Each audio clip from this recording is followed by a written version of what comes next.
Time now for the AM News. Thank you for staying. In our first story, some delegates of the New Patriotic Party in the Ashanti Region couldn't vote in the just-ended presidential primary due to challenges with the voters' register. Now, though some of the anomalies were detected 2 weeks earlier, efforts to rectify them yielded little results. Nanaya Ojima combed some polling stations and filed this report. Delegates in the Asokwa constituency were first to sound the alarm of missing names in the register a day before the polls at the Ashanti Regional Office of the Electoral Commission. Attempts to get the commission accept a supplementary register was denied. Head of the EC in the Ashanti Region, Benjamin Banobio, directed constituency executives to channel their grievances through the party's election committee. If they have anything to do, they need to trash it out with their National Election Committee. And then National Election Committee will get to the head office of the Electoral Commission. And then if there's anything to go by, head office will also inform us as to the next line of action. But for now, we are going to go ahead and have the election with the register that has been given to us. On election day, names of about 40 polling station officers in the Asokwa constituency were missing from the register. One of the affected persons, Mr. J, said the challenge encountered could mar the election. 2 weeks to the poll, I got information that my name was not captured. My coordinator asked for my ID card to correct the anomaly. I came here today to find out that my name was still not captured. In my polling station, 4 out of the 5 executives were not captured. This can negatively affect the election. In the Bosomtwe constituency, name of the Member of Parliament, Dr. Yao Osei Educhun, was missing from the voter register after close to an hour of deliberations to get National Party officials to resolve the issue. The MP was allowed to cast his ballot. Here is the MP's reaction after the issues were resolved. No, I think it was a general issue that was quickly resolved by the headquarters, by the party general secretary through the EC and back to the region to Bosomtwe. So everything is good. Issues of proxy voting became a challenge at the Menchia South constituency, but election committee member Gary Nimako insisted the voter register was credible. He refuted the challenges witnessed in some areas. There's an original voter register. Your name will be there. You can go and check and you vote. You vote. I don't think so far where we've been, we have seen any mix-up or anything. We have not seen that. But if your name is not there, there's an original document there. You can look at the one and vote. Yeah. Which one is the original register? Because yesterday I spoke to... There are 3 registers. There are 3 registers. The one at the center, before you enter, there's one there to check. There's one in the midstream, and there's one at the EC. So which one, they say they can't find their names? The one the EC is using, because yesterday, for instance, the Asokwa constituency, they went to the EC's office to get issues with the register resolved.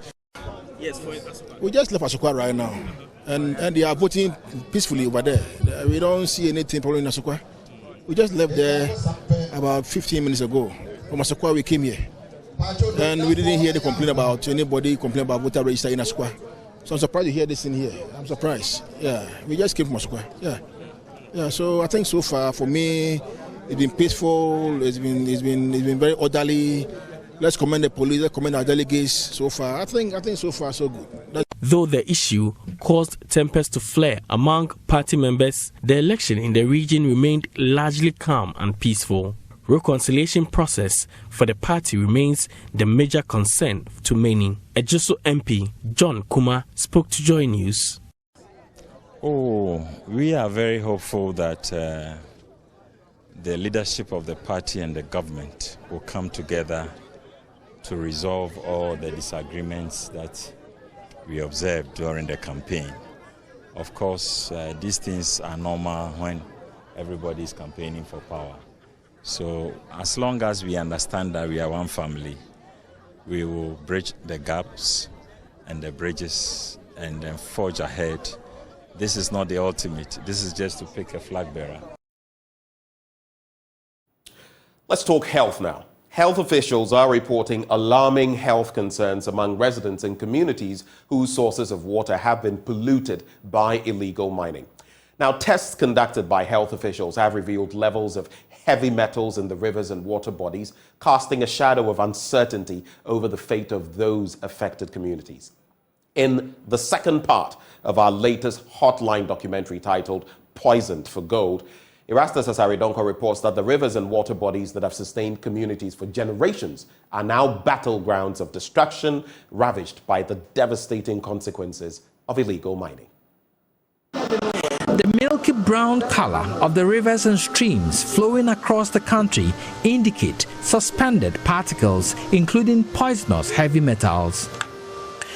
2 years ago, residents of Ewusiejo in the Ahanta West district of the Western region were drinking the polluted water, but soon they started experiencing strange afflictions, as recounted by Theodora Yamua, a nurse in charge of the town's CHIPS compound. Some of them came here with frequent urinating and also burning sensation when they are urinating, and also some came with skin rashes. We fetched samples from the Tano, Brim, Butre, Ofin, Anuru, Ankobra, Pra, and other polluted sources of water to be tested for heavy metals at the Sheath Laboratory of the KNUST's Chemistry Department. After a week of testing, the results were in. For standard's sake, we use the World Health Organization standards. The World Health Organization pegs the acceptable standard for arsenic at 0.0050 milligrams per liter, while the US and Ghana pegs it at 0.010 milligram per liter. The Oda, Brim, Pra, Ankobra, Enru, Ofin, Ashre, Butre, Subri, and Tano registered between 0.216 and 0.444 milligrams per liter, which is 0.434 milligrams higher than acceptable levels. This is 20.6 to 55.6% higher than acceptable levels in water using the American and Ghanaian standards. Dr. Eugene Ansa explains the test results. All these water samples that are coming from our water bodies in Ghana were found to be acidic in nature, that is having a pH less than 7. It means that it has got a corrosive effect, and whenever you drink it, you have irritations. In the truth, drinking waters are expected to be neutral. Now let's talk flooding. Residents of Weni in the South Dine district of the Volta region are worried that recent floods could impact their health negatively. This is because they continue to rely on water from the lake, which is contaminated with fecal matter and other harmful elements. Fred Kwame Asari now reports. Following a rise in water level in the Upper Volta, about 18 communities in the South Dine district of the Volta region have been flooded. The entire market area in Weni has been taken over by the floods, crippling economic activities in the community. Some households, shops and sanitary facilities have been submerged by the flood. The Member of Parliament for South Dine, Roxanne Tapiamekbo, lamented the situation. So we have a situation where two health centers are completely cut off.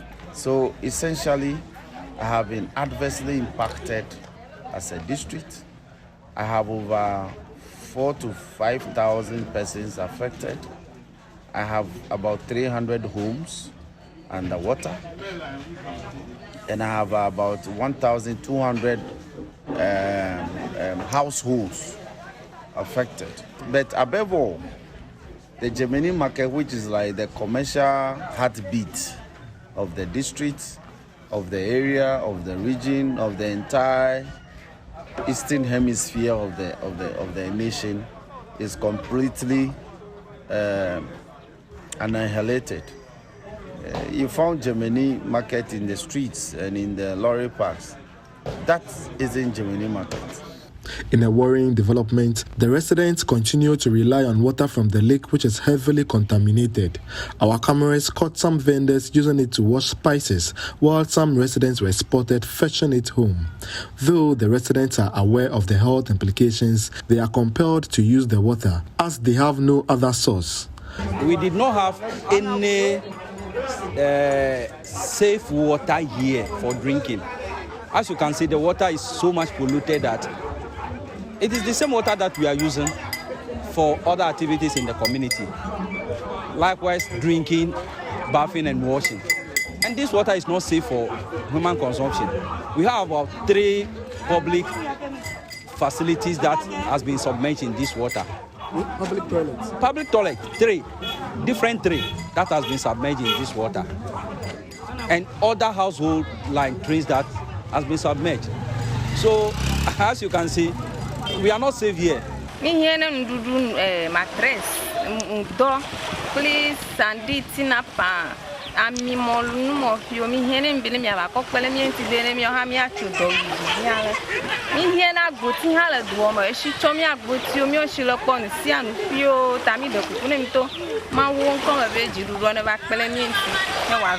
Responding to the clarion call of the residents, Lions International presented some relief items to be distributed to the victims. Lion Prince Obin Dramina is the second vice district governor. Broadly, we are a humanitarian service organization, and so when disaster happens, it falls directly under our purview. We've done some touring, and we've seen the effect of the devastation that has happened. And so we're touched, and we had to put our heads together and bring out some relief to the people of this community. The little bit that we have given out, but we are appealing to all other communities, all other clubs, all other societies, that if you have something to give out, please, the reality is there. The people are in distress. They need help. Fred Kwame Asari, JoyNews, Germany. Now, the chairman of the governing council of the Simon Dbo University, Kweku Paintel, has expressed worry over the delay by government to release seed money to the university to enable it execute projects successfully. He wants government to swiftly release funds for stalled projects. Mr. Paintel made the appeal at the second congregation of the SDD UBITS in Wa. Rafiq Salam reports. The Simon Dbo University of Business and Integrated Development Studies SDD UBITS was established in 2019 by an Act of Parliament, Act 1001, and came into being in May 2020 with its main campus at Wabamaho. The Act, which established SDD UBITS, mandates it to be an outstanding international acclaimed applied research and practical-oriented educational institution dedicated to the development of business and integrated development studies and related matters. The congregation therefore held at the university is its second since its establishment 4 years ago. A total of 1,513 students took part in the congregation and were conferred with diploma, degree, Master of Philosophy, and Doctor of Philosophy degrees. Chairman of the Governing Council of SDD UBITS, Lawyer Kweku Paintel, enumerated some successes struck by the Governing Council of the university. We have published an administrative manual for the smooth running of the administration of this university.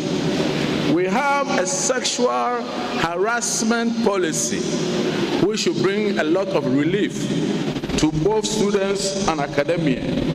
He used the opportunity to repeat his request for seed money for the university, which he first appealed to President Akufo-Addo at the investiture of the first Vice Chancellor of the university a couple of years ago. Funds that are given to the university to overcome its infancy and to be able to stand upon its feet. We regret to bring to your notice that in spite of our valiant efforts, we have been unavailing to get these funds released to us. Lawyer Paintel is therefore not oblivious of the challenges that the country is going through financially, but pleased that President Akufo-Addo should intercede on their behalf. We appreciate and understand the precarious predicament of this country in terms of finances. We appreciate the competing demands on the public purse and wish to understand why maybe it has been late for us to get these funds. But like that Canaanite woman who came to Jesus, when she had asked for a favor. Now, the principal of the Weni Agricultural College, Mohammed Abdullah, has bemoaned the inadequate infrastructure of the school, which, according to him, is affecting the quality of education. The principal, who was speaking at the school's 4th matriculation ceremony, said the products of the college had what it takes to make government's flagship Planting for Food and Jobs Phase 3 program a success. And Asabit has more in this report. Food and nutrition programs in schools can be effective tools to reach nutritionally vulnerable populations and have the potential to address the causes of hunger, malnutrition and food insecurity if designed in a comprehensive way. And as part of efforts aimed at addressing food insecurity, breaking the cycle of rural poverty by building synergies between agriculture and social protection policies, the government, through the Ministry of Food and Agriculture, established the Weni Agric College to provide students, particularly the youth, with the requisite theoretical and practical knowledge and skills needed to go into farming. Principal of the school, Mohammed Abdullah, at the 4th matriculation ceremony of the school, bemoaned the limited space available to accommodate more students in the school. Our bigger challenge has to do with space. And so, the interest among the youth is growing day in, day out. It is our expectation that the government, for that matter, and other developmental partners will do something to help us increase the facilities so that it will pave way for more of our intake going into the future. But I must say that the intake this year is quite impressive, and we hope to do better going into the future. He is, however, hopeful that the trainees of the college who have garnered enough theoretical and practical skills have what it takes to make government's flagship PFG Phase 3 project a success, provided they are given the needed tools to work with. Our trainees are basically the youth, and it is our expectation that when they complete from here, they will have been trained competently in these areas that the Planting for Food and Job Phase 2 is coming to address. And for some of them, once the skills and competences are attained, the next thing is what it takes to go into the field. So if this new phase is coming, if it is going to address the issue of capital or the facility for them to go onto the ground, I think it will go a long way to help them get engaged meaningfully into the field of agri after completion. One of the major concerns raised by the authorities of the school has to do with encroachment of the school's land by private developers. Nifahene of the Weni Traditional Council, Nana Niama Amiao Kiteku II, promised that the traditional authorities are committed to ensuring that the school's land space is protected from encroachers. When the school was established in 1964, they allocated about 8 acres. Now, as we stand, most of the land has been encroached, and we set up a committee to look into that. And it's on that agricultural note that we cap off the news. But stay with us. Up next, we serve you the news review.